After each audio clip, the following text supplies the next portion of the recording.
Hi everyone, this is Dr. Cole Handy Jones here with your handy physical therapy tip of the day. Today we're going to be going over stretching or mobility exercises for the elderly. So let's get started.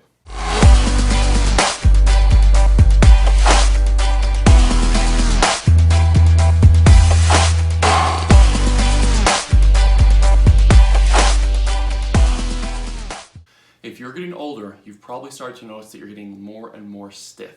You're not moving quite as normally as you once did.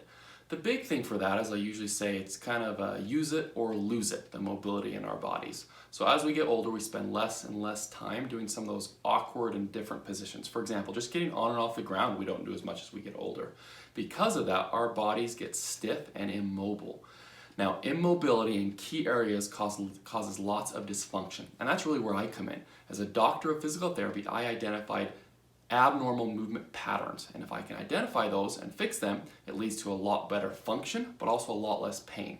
So I've identified 3 really common areas that I typically see in older adults that don't move very well, and if we get it moving better, it helps you feel better. So let's get into this routine.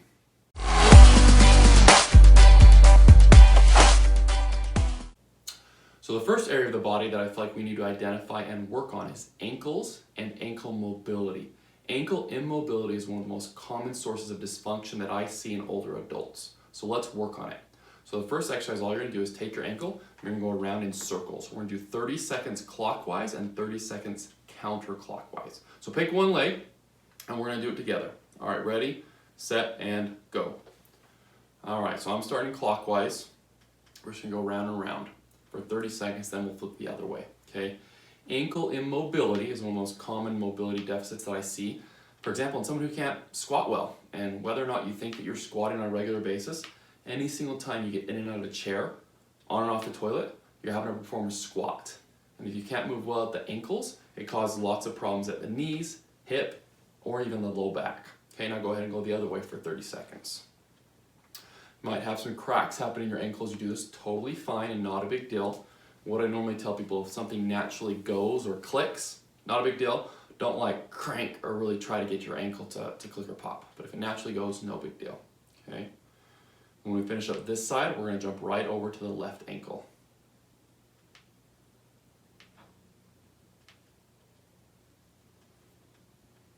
And time. All right, let's do the other ankle now. Same thing, we're going to go 30 seconds clockwise and 30 seconds counterclockwise, okay? With any of these things, if you start to feel some pain or discomfort with them, back off. We shouldn't push through pain or discomfort.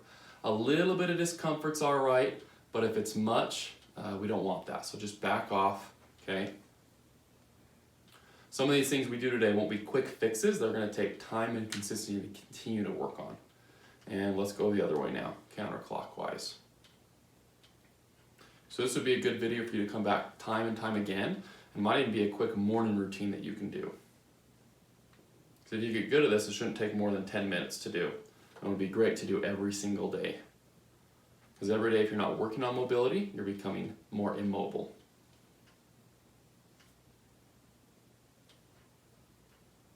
Five more seconds.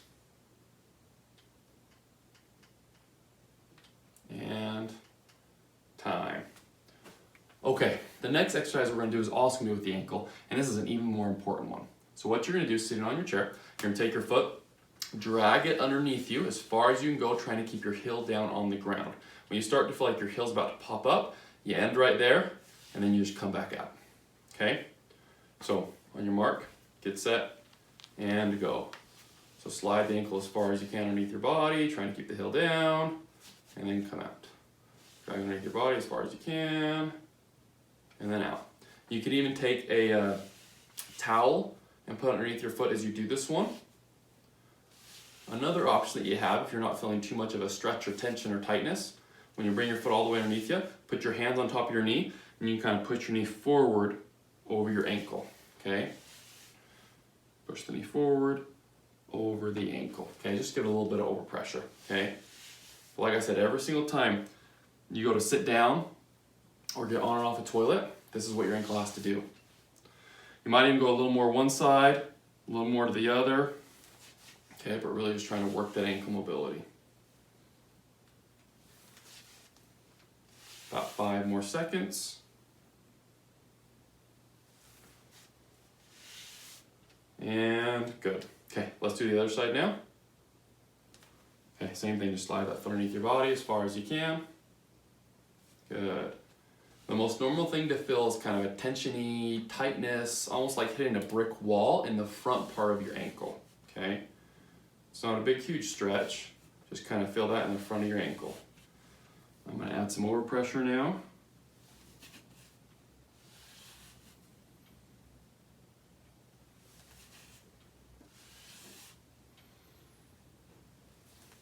And like I said, don't ignore the side to side either as you're doing it.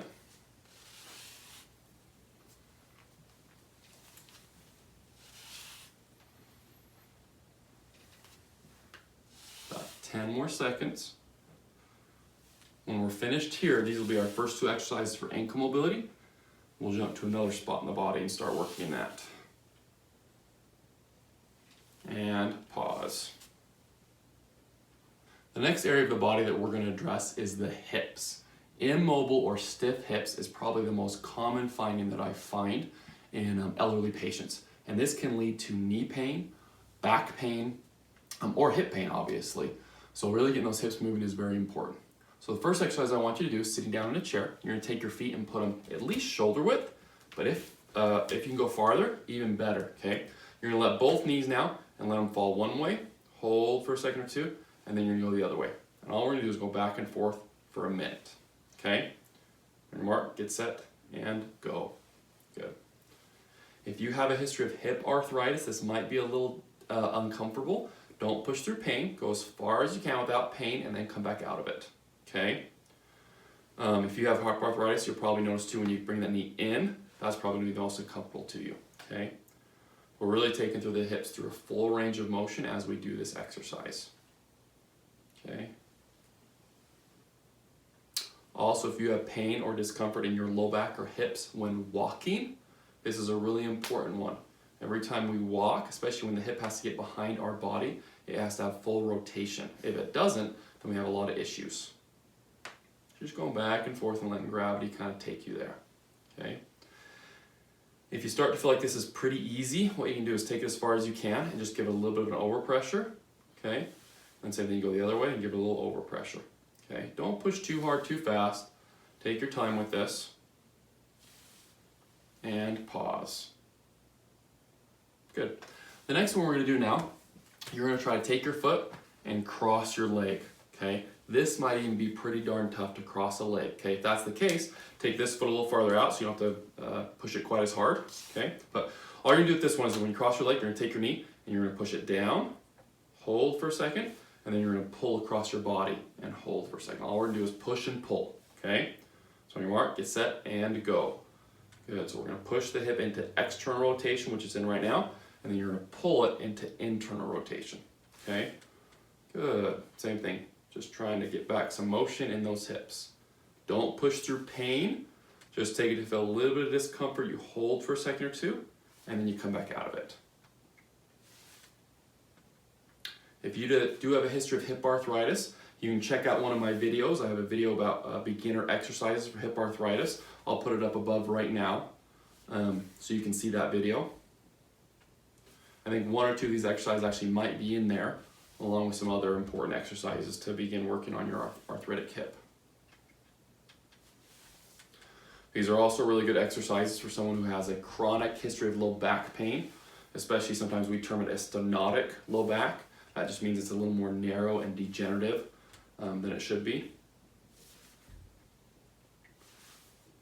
Good, and let's switch to the other hip now, okay?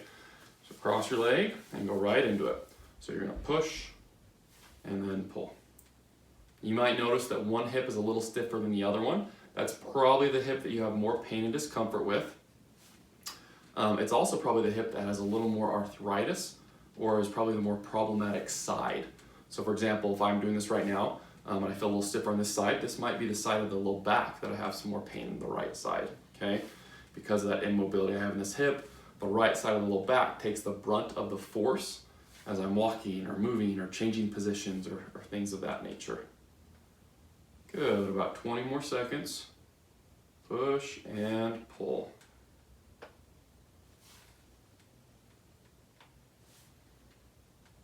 If you do these exercises too and you feel like it's a little more problematic area, it's a little stiffer, spend a little more time there.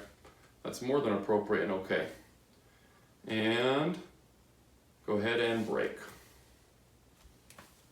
The last area of the body that I wanted to address is the mid-back or the thoracic spine. This is probably the most second common area that I find to be stiff and not moving well in older adults. So this plays a huge role. If we have stiff mid-back, plays a huge role in neck pain or low back pain. So getting this area moving is very important.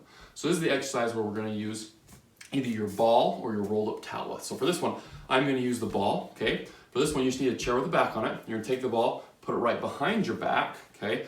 Right in a stiff spot, so probably like I'd start with lower rib cage, and then you'll work up the back, okay? But put it right behind your back, okay? Kind of that lower rib cage area, so not in your low back, but low rib cage.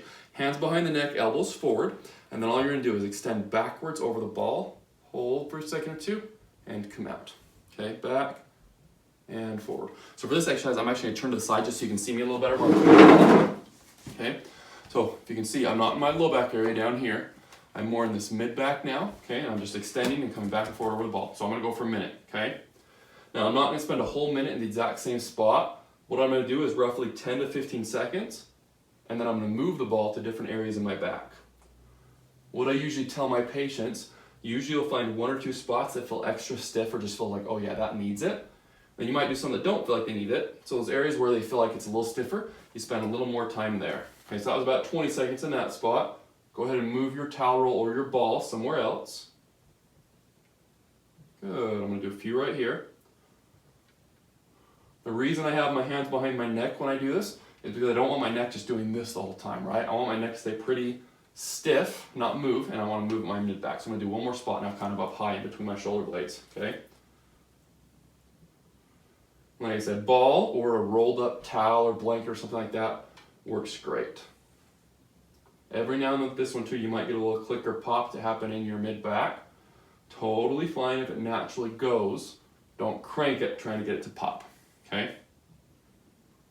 Good. The last exercise I'm gonna do now is for my lower neck or upper back. So this one I'm gonna stay to the side because it's kind of a weird one to get a feel for, but this is great for someone who's started to end up more and more and more with this forward head posture that we don't like to see, okay? So for this one, just sit up nice and tall. All you're gonna do is take your head and try to back it up straight over your shoulders. So I usually tell my patients, try to get your ears over your shoulders, okay? Just like that. All right, we're gonna do that for a minute. Ready, set, and go.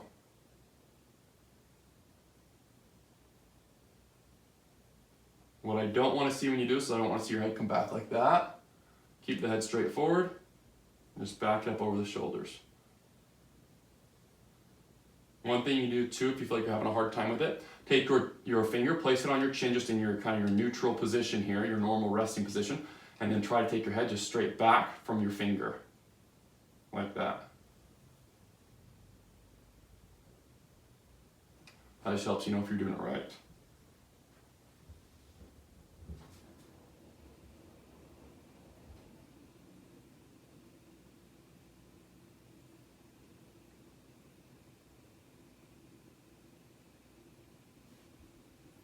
Doing great.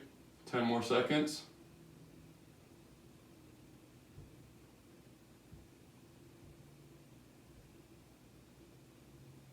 And pause.